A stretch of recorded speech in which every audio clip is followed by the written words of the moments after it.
Tamil cinema வரலாற்றிலேயே அல்லது இந்திய சினிமா வரலாற்றிலேன்னு கூட சொல்லலாம். காலையில் பூஜை போட்டு அன்றைய மாலையே படம் ட்ராப் ஆன படம் அந்த படம் தான். அப்படி ஒரு ஹிஸ்ட்ரி அந்த படத்துக்கு இருக்குது. அகிலன்ற டைட்டிலில் காலையில் பூஜை, மாலையே வந்து இந்த படம் ட்ராப் இனிமேல் பண்ண மாட்டாங்க அப்படின்னு சொல்லியாச்சு.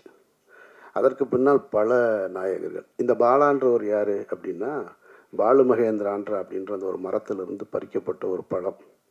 அது அன்னைக்கு விதைக்கப்பட்டது. ஆனால் முளைக்கலை. அது முளைக்காமல் அப்படியே நின்று போயிடுச்சு. கிட்டத்தட்ட பட்டு போயிடுச்சுன்னு கூட சொல்லலாம். அது அந்த தகவல் வந்து தவறான தகவலாக இருக்காதுன்னு நினைக்கிறேன் நான். அல்டிமேட் ஸ்டார் கூட அந்த படத்தில் கமிட் ஆகி அப்புறம் பண்ணாமல் இருந்தவர் தான். அப்படி ஒரு ப்ராஜெக்ட் அது. அது விதைச்சது சாதாரணமாக முளைச்சது. அங்கேருந்து தான் அமீர்னு ஒருத்தன் வந்தேன். அங்கேருந்து தான் சூர்யான்ற ஒரு நடிகர் உருவாக்கப்படுறார். அங்கேருந்து தான் விக்ரம்ன்ற ஒரு மாபெரும் நடிகர் உருவாக்கப்படுறார். சூர்யான்ற நடிகர் தான் பல கம்பெனிகளை உருவாக்குறாரு, பல இயக்குநர்களை அறிமுகப்படுத்துகிறாரு. அமீர்ன்ற ஒரு இயக்குனர் வரும் பொழுது சசின்ற ஒரு இன்னொரு இயக்குனர் வரும். இன்னொரு சசின்ற ஒரு இயக்குனர் வரும்போது சமுத்திரக்கனி வர்றான், கஞ்சா கருப்பு வர்றான், நமோ நாராயணன் வர்றான், புதிய புதிய தயாரிப்பாளர்கள் வர்றாங்க. இப்படி போய்கிட்டே இருக்கு. வருகை தந்திருக்கும் உங்கள் அனைவருக்கும் மீண்டும் அன்பான வணக்கம். விழாவை இனிதே துவக்குகிறோம். அனைவருக்கும் மீண்டும் ஒரு முறை அன்பான வணக்கம். ஒரு மனித நேயத்திலும் ஒரு மிகச்சிறந்த ஒரு மனிதர், உங்கள் அனைவரின் அன்பான பாராட்டுகளோடு ஆசீர்வாதத்தோடு நம்ம இந்த மேடையிலே அன்பிற்கினிய சகோதரர் ஆமீர் அவர்களை அழைக்கிறேன். அரங்கத்தில் இருக்கும் அனைவருக்கும் இறைவன் புறத்திலிருந்து சாந்தியும் சமாதானம் உண்டாகட்டும். இந்த நிகழ்ச்சி தாமதமாக துவங்கியதற்கு நான் தான் காரணம். அதற்காக உங்களிடம் என்னுடைய மன்னிப்பை தெரிவிச்சுக்கிறேன். நான் ஒரு துவக்க விழா, இங்கே வந்திருக்கக்கூடிய பத்திரிகையாளர்களுக்கும் ஊடக நண்பர்களுக்கும் மேடையில் வீட்டிருக்கக்கூடிய திரை ஆளுமைகளுக்கும் இது ஒரு வழக்கமான ஒரு விழா. ஆனால் சாமுக்கும் அவனை சுற்றி இருக்கக்கூடிய புதியவர்களுக்கும் வந்து தங்களுடைய வாழ்க்கையை துவங்குகிற ஒரு நாள். அது ரொம்ப முக்கியமான ஒரு நாள். நிறைய பூஜை பார்த்துருப்போம். எல்லா பூஜையும் ரொம்ப பிரம்மாண்டமாக நடக்கும். ஆனால் அதற்கு பின்னால் அந்த படம் சார்ந்த கிளைகள் என்னன்னு கேட்டால் நம்ம மனசுலேயே நிற்காது. ஸோ நான் எனக்கு இங்கே உட்கார்ந்துருக்கும் பொழுது நீங்கள் எல்லோரும் பேசிகிட்டு இருக்காங்க, காது சத்தம் கேட்டால் கூட எனக்கு வந்து சேதுவை எப்படி தொடங்கணுன்றது தான் ஞாபகத்தில் வந்துக்கிட்டே இருக்குது. அவன் இப்போ சிரிச்சுக்கிட்டு நிற்கிறான். இப்படிலாம் நாங்கள் சிரிச்சுக்கிட்டுலாம் கூட இல்லை. முதல் படத்தை துவங்கும் போது ஒரு பதட்டத்தோடையே இருப்போம். ரொம்ப பழைய கதையாக இருந்தாலும் இங்கே நிறைய புதியவர்கள் இருக்கிறதுனால அந்த கதை உங்களுக்கு புதுசாக இருக்கும்னு நான் நம்புகிறேன். நான் 88, 89 காலகட்டங்களில் சென்னைக்கு வந்துட்டார் பாலா. நானும் அவர் தான் சென்னைக்கு ஒன்றா வந்தோம்.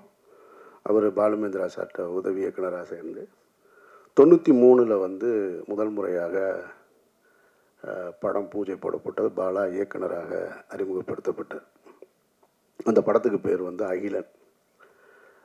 தமிழ் சினிமா வரலாற்றிலேயே அல்லது இந்திய சினிமா வரலாற்றிலேன்னு கூட சொல்லலாம். காலையில் பூஜை போட்டு அன்றைய மாலையே படம் ட்ராப் ஆன படம் அந்த படம் தான்.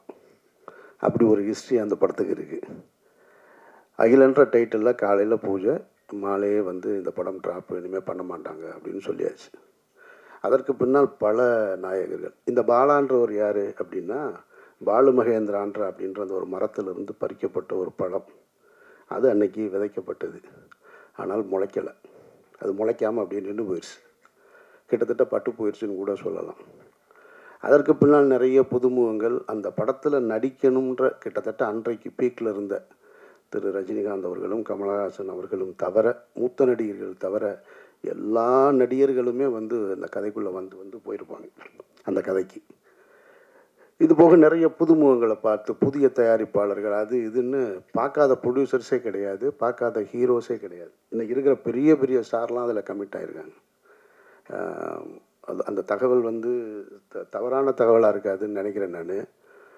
அல்டிமேட் ஸ்டார் கூட அந்த படத்தில் கமிட் ஆகி அப்புறம் பண்ணாமல் இருந்தவர் தான். அப்படி ஒரு ப்ராஜெக்ட் அது. நிறைய ஹீரோஸ் இன்னும் சொல்லிக்கிட்டே போகலாம், நிறைய ஹீரோ.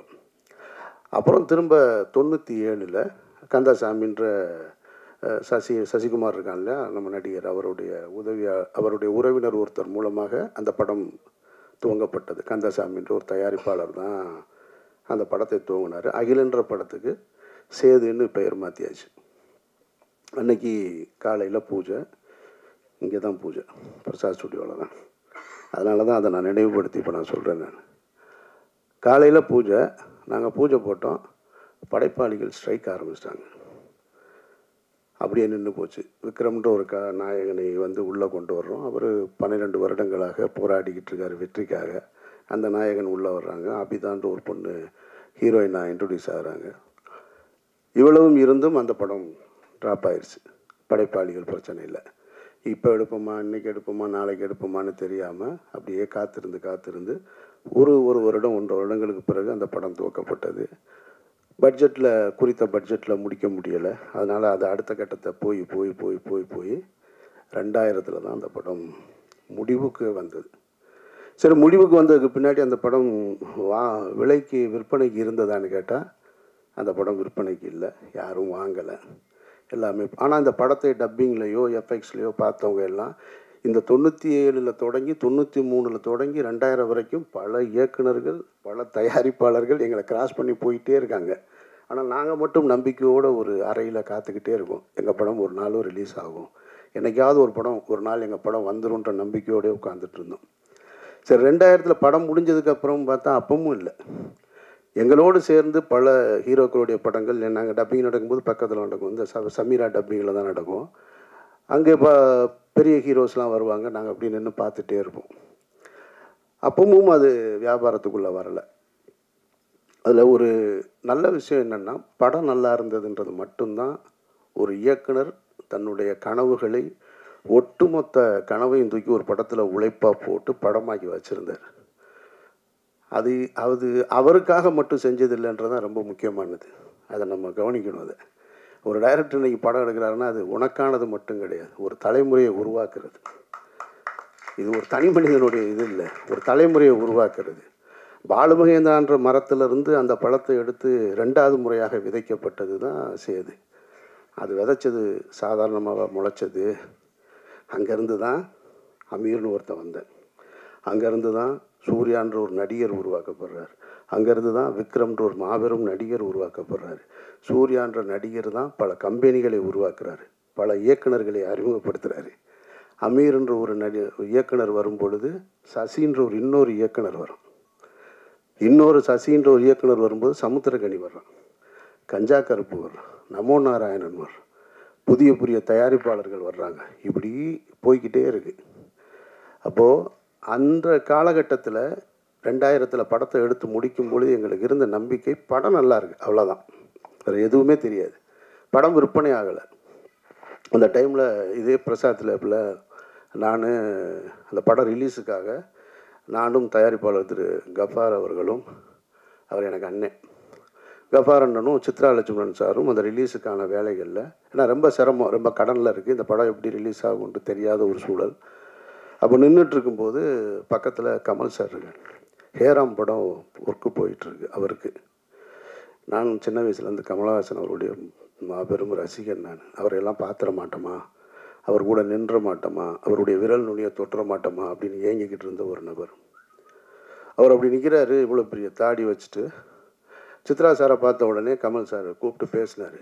என்ன சித்ரா இங்கே இருக்கீங்கன்னாரு. இல்லை, இந்த மாதிரி சேதுன்னு ஒரு படம் அப்படின்னோடனே கமல் சார் சொன்ன வார்த்தை, ஆமாம் கேள்விப்பட்டேன் அப்படின்னாரு. அதுதான் எங்களுடைய முதல் வெற்றி. படம் ரிலீஸ் ஆகலை. ஒரு புதிய படைப்பு யாருக்கு போய் சேர்ந்துருக்கு, ஒரு உலகநாயகன்கிட்ட போய் சேர்ந்துருக்கு. ஆமாம் கேள்விப்பட்டேன், நல்லா இருக்குன்னு சொல்கிறாங்க அப்படின்னாரு. நான் பக்கத்தில் இருந்து இப்படி பார்த்துக்கிட்டே இருக்கேன். கமல் சார் வாயவே பார்க்குறேன். அவர் என்ன சொல்கிறார், இது யார் அப்படின்னாரு. இல்லை, அவர் அசிஸ்டன்ட். ஓ அப்படின்ட்டு அவர் ஹேராம் பற்றி பேச ஆரம்பிச்சிட்டார். திரும்ப எல்லாம் ஹேராம்லாம் பேசிவிட்டு திரும்ப ரிலீஸ் ஆயிருமா அப்படின்னாரு. இல்லை, அதுக்கு தான் வந்திருக்கோம் அப்படின்றோம். ஓகே, வாழ்த்துக்கள் அப்படின்ட்டு போயிட்டார். ஸோ அந்த படம் அப்புறம் இதே பிரசாத் ஸ்டுடியோவில் தான், லேபில் தான், இதே லேபில் தான் விடிய விடிய நான் பாலா எல்லாம் நின்றுட்டு இருந்தோம். அன்றைய இரவு அந்த பாலாவுடைய நடவடிக்கைகள்லாம் நீங்கள் பார்த்தீங்கன்னு வச்சுக்கோங்களேன், எங்களெல்லாம் கவனிக்கப்படாத ஒரு ஆள்.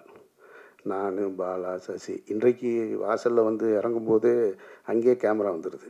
அங்கேருந்து அப்படியே ரிவர்ஸ்லேயே வர்றாங்க ரிப்போர்ட்டர்ஸ்லாம். பாவமாக இருக்குது, எங்கேயாவது தடுக்கி விழுந்துருவாங்களோன்னு. இந்த லேபுக்குள்ளே விடிய விடிய 3 பேர் சுற்றிக்கிட்டே இருக்கோம். அதில் நான் கைலியோடு சுற்றிக்கிட்டே இருக்கேன். ஒரு 6 பிரிண்ட்டு தான், வெறும் 6 பிரிண்ட்டை எடுத்துகிட்டு இங்கேருந்து ஒரு கனவுகளை சுமந்து கொண்டு மதுரை, திருச்சி இப்படி நான் கொடுத்துட்டு திண்டுக்கல்னு கொடுத்துட்டு போனேன் நான். அப்படி ரிலீஸ் ஆன படம் தான். படம் நல்லா இருந்ததுனால தான் இவ்வளவு பெரிய அந்த விதை பெரிய ஆலமரமாகி பல கிளைகளை உருவாக்கியிருக்கு. அதனால் நீங்கள் புதிய வாய்ப்பை வந்து ஒருத்தர் கொடுத்தார். இப்போ எனக்கு வாய்ப்பு கொடுத்தவர் வந்து கணேசன் இப்போ சொன்னார் இல்லையா, அவர் தான் என்னையை தேர்ந்தெடுத்தார். இங்கே மனிதர்கள் எல்லோருமே வெற்றி அடைந்தவர் எல்லோருமே சொல்லுவாங்க, நான் தன்னால் வளர்ந்தவன் அப்படின்னு சொல்லுவாங்க. உலகத்தில் ஒருத்தன் அப்படி இல்லவே இல்லை.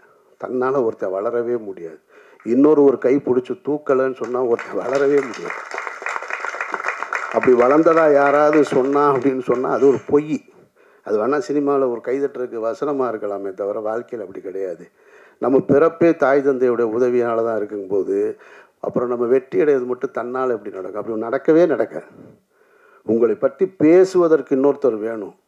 நீங்கள் போய் ஒன்று கேட்டிங்கன்னா செய்வதற்கு இன்னொரு கை இல்லாமல் உங்களுக்கு வாழ்க்கையே கிடையாது. அப்படி ஒரு கை தான் இப்போ அவர் மகேஷ் அவர்கள் வந்திருக்கிறாங்க. அப்படி தான் எனக்கு ஒரு கணேஷ் வந்தார். இவனுக்கு யூகேலேருந்து வந்திருக்காரு, எனக்கு யூஎஸ்லேருந்து வந்தார். இன்றைக்கி வெற்றி அடைஞ்சதுக்கப்புறம் சொந்தக்காரங்க வருவாங்க, நண்பர்கள் வருவாங்க, பெரிய பெரிய பணக்காரர்கள்லாம் வருவாங்க. ஆனால் தொடக்க காலகட்டத்தில் துவக்கத்தில் இவன் டைரக்டர் ஆவான், நான் அமீரா மட்டும்தான் இருந்தேன். என்னை இயக்குனர்ன்ற முதல் அந்த வார்த்தையை பயன்படுத்தினது என்னுடைய கணேசார் தான்.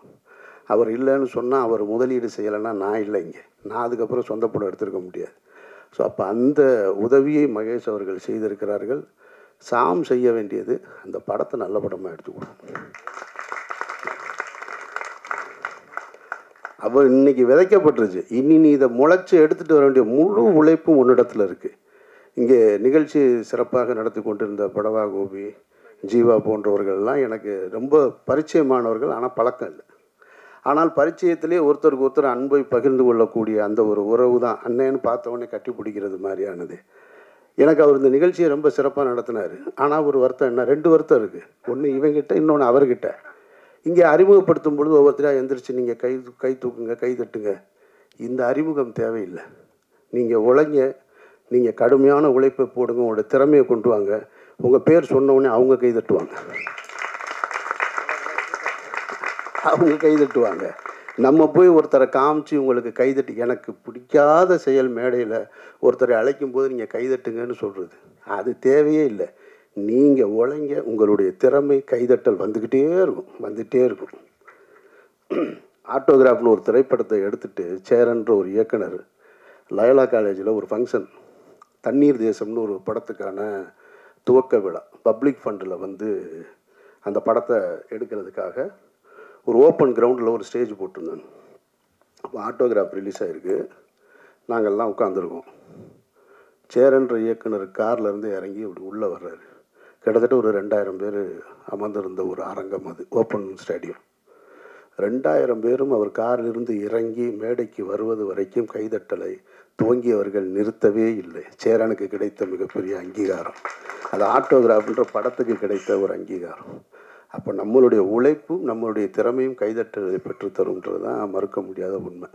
2வது, எனக்கு இவனை வந்து என்கிட்ட இருந்து சசிகிட்ட சமுத்திரக்கனிகிட்ட போயிட்டான்னு சொல்கிறத விட கனி வந்து எடுத்துக்கிடுவான். அதில் வந்து பெரிய கில்லாடி அவனுக்கு தெரியும் யார் யாரை தூக்கிட்டு போகணும்னு. சசியை தூக்கிட்டு போனான், இவனை தூக்கிட்டு போனான், இந்த நடராஜன் என்னுடைய காஸ்டியூம் அவனை தூக்கிட்டு போயிட்டான்.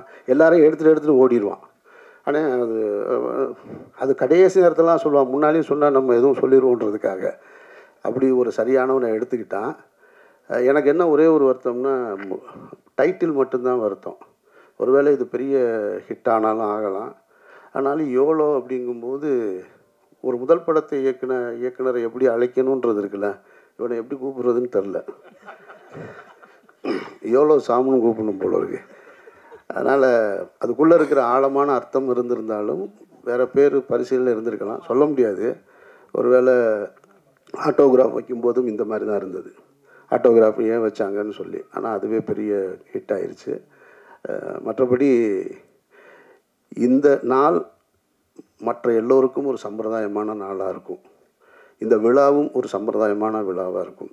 ஆனால் இதில் உழைக்க இன்றைக்கு அந்த விதைக்கப்பட்டவர்களுக்கு ஆத்மார்த்தமாக வந்து நிற்கிற எல்லோருக்குமே வந்து என்னுடைய நன்றியை நான் தெரிவிச்சுக்கிறேன். ஏன்னா இதுலேருந்து எவ்வளோ பேர் வரப்போகிறாங்கன்னு தெரியும். பாலுமகேந்திரா சார் வந்து உங்களுக்கு தெரியும். பாலுமகேந்திராட்ட நிறைய கனிகள் எடுத்து விதைக்கப்பட்டது. ஒரு பக்கம் வெற்றிமாறன் டீமு, ஒரு பக்கம் ராம் போன்றவர்கள். பாலாட்டிருந்து வந்தவங்க தான் நாங்கள் எல்லாருமே. ஆனால் ஒரு கட்டத்தில் நின்றுச்சு. இப்போ எனக்கு பின்னால் சசி, சமுத்திரகனி, அப்புறம் துரைவாணன் ஒரு இயக்குனர் எனக்கிட்ட இருந்து வந்தான். ஆக்சுவலாக அவன் உடல்நிலை சரியில்லாமல் ஒரு படம் இயக்குனா, ஆனால் இறந்துட்டான். ஸோ ஒரு சின்ன கேப் விழுந்துருச்சு. அந்த கேப்பை திரும்ப அந்த தோட்டத்தை துவங்குவதற்கு வந்து சாம் வந்திருக்கான். இவன் எடுத்துகிட்டு போகணும். இன்னும் எனக்கு ஒரு ஆசை இருக்குது. சரி, என்கிட்டருந்து வர்ற அசிஸ்டன்ஸ் யாராவது அடுத்த கட்டத்தை நோக்கி போகணும் அப்படின்ற ஒரு ஆசை இருந்துக்கிட்டே இருக்குது. அதை செய்வான்ற நம்பிக்கையோடு இருக்கேன் நான். பாலா வந்து பருத்தி வீரன் முடிச்சுட்டு, நான் மௌனம் பேசியது முடிச்சு, ராம் முடிச்சு, பருத்தி வீரன் முடிச்சதுக்கப்புறம் என்னை கூப்பிட்டு ஆஃபீஸில் உட்காந்து பேசும்போது ஒரு வி ஃபைண்டர் எடுத்து கையில் கொடுத்தாரு. இந்த வி ஃபைண்டரை கொடுத்து, இது என்னன்னு தெரியுமாடா அப்படின்னு. தரல சொல்லு அப்படின்னு. இது வந்து பாலுமகேந்திரா சாருக்கு அவருடைய குருநாதர் கொடுத்தது. அவர் பாலுமகேந்திரா சாருக்கு கொடுத்தார். பாலுமகேந்திராட்ட இருந்து பல பேர், எவ்வளவோ பேர் வந்து போயிருக்காங்க. ஆனால் அவர் எனக்கு கொடுத்தார். நான் உனக்கு கொடுக்கல. எப்போ கொடுக்கல? மௌனம் பேசியது கொடுக்கல, ராமுக்கும் கொடுக்கல. பருத்தி வீரன் முடிச்சதுக்கப்புறம் உன் கையில் கொடுத்தேன்னு என் கையில் கொடுக்குறேன். இப்போ அதை நான் வாங்கி வச்சுட்டு யாருக்கிட்டையாவது கொடுக்கணுன்னு இருந்தேன். சசி வந்துட்டான். சசி வந்து சுப்பிரமணியபுரம்ன்ற ஒரு மாபெரும் படத்தை, ஒரு காவியத்தை கொடுத்துட்டு போயிட்டான். ஆனால் சரி கொடுக்கலாம் அப்படின்னு நினைக்கும் போது நமக்கும் ஒன்று இருக்கும்ல, நம்ம 3 படம் பிடிச்சதுக்கப்புறம் தானே கொடுத்தாங்க, இவனுக்கே முதல் படத்தில் கொடுக்கணும் அப்படின்னு ஒரு எண்ணம் தான். கொடுத்துருக்கணும் உண்மையிலே அவன் கையில். ஆனால் அது ஒரு வகையில் கூட நல்லதாக போச்சு கொடுக்காமல் இருந்தது. ஏன்னா அது யாருக்கிட்ட போகணும்னு அது முடிவெடுத்துக்கிறது அப்படின்னு நான் நினைக்கிறேன் நான். ஏன்னா அவன் அடுத்து டைரக்ட் பண்ணல, அடுத்தடுத்து முழு நேர நடிகராக மாறிட்டான். நம்ம கொடுத்துருந்தேன்னு வச்சுங்க, அங்கேயே தேங்கி இருந்திருக்கோம். அப்போ அது இன்னும் என்கிட்ட தான் இருக்குது. அதை பெறுவதற்கான சந்தர்ப்பம் சாம்கிட்ட இருக்குது. இறைவன் அருள் இருந்தால் அதை நீ பெற்றுக்கொள்ளலாம். மற்றபடி இந்த ஒட்டுமொத்த குழுவிற்கும் என்னுடைய நெஞ்சார்ந்த வாழ்த்துக்கள். ரமணா, சிவா, மற்றபடி புதிய கலைஞர்கள் எல்லோருக்கும் என்னுடைய நெஞ்சார்ந்த வாழ்த்துக்கள். இறைவன் அருளால் இந்த படம் மிகப்பெரிய படமாக வரணும் அப்படின்னு நான் வாழ்த்துறேன். நன்றி. நன்றி சார், சூப்பர். ஒரு ஹைரார்கி ஒன்று சொன்னீங்க, அது வந்து பிரமாதம். எப்படி இந்த படம் வந்து ஒரு விதையாக அமைய போகுதுன்றது சாம் கையில் இருக்குது. பாராட்டிய உங்களுக்கு நன்றி. உங்களுடைய அன்பும் பாராட்டும் நிச்சயமாக இந்த குழுவுக்கு கண்டிப்பாக போய் சேரும்.